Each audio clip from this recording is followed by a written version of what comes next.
Well, it appears that the agenda against the Christians in America is moving ahead just as prophesied. Check this out.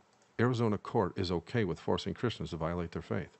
It says this in the article. It says 3 judges in an Arizona court, Lawrence Winthrop, Jennifer Campbell, and Paul McMurdy, have announced that they are comfortable with the city of Phoenix forcing Christian artists to violate their faith and endorse same-sex marriage. The judges also quote Elena Kagan's opinion in the Phillips case that a vendor can choose the product he sells but not the customer he serves. Now, some Americans may be a bit confused as to why homosexuals keep going after cake decorators in regards to why they hate their Christian faith so much. Yes, we all know about their long prophesied agenda and how they lied constantly in their coming out days when they kept begging Christians to be more tolerant, but then as soon as the wolves claiming to be Christian pastors did just that, the homosexuals became the least tolerant of any group in American history towards Christians. And so it has become obvious to some as to why Satan is using his obedient flock to push on this hatred towards Christianity. But besides the obvious reasons for him to do so, the enemy of souls also hopes to tarnish the image of the creator of mankind by making his created beings appear perverse and sinful by simple demon possession of same. And so some are still going to ask, why is this happening? And why now? Sure, we all get how the devil hates Christians, but why the political push against them, and why so much hatred against their biblical values? Well, for students of prophecy, this is something we have been warning people about for literally decades.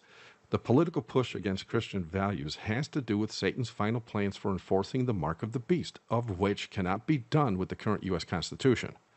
That First Amendment has to be trashed, or at the very least rewritten, and so this is why those that follow after the dying God of the Vatican do as they do, which, by the way, is also the largest known homosexual organization on the planet.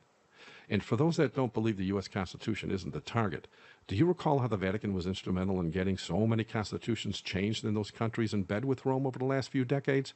And if that's not enough to snap you out of it, check out this growing compilation of articles confirmed as prophesied that the United States Constitution will soon be trashed and rewritten so as to allow the man of sin in Rome absolute control over America as well as all those other countries. Compile this attack on the First Amendment with the ongoing attack on the Second Amendment, and you have the perfect storm that is needed to push current talking points into actual prophetic fulfillment regarding the soon change to the U.S. Constitution. And, by the way, the judge said a vendor can choose the product he sells but not the customer he serves. And so all I have to say to those Christians is just change your product to a simple list of certain phrases you will place on cakes. And then they won't be able to force any Christian into offering a product they simply don't have. Thank you for watching. God bless.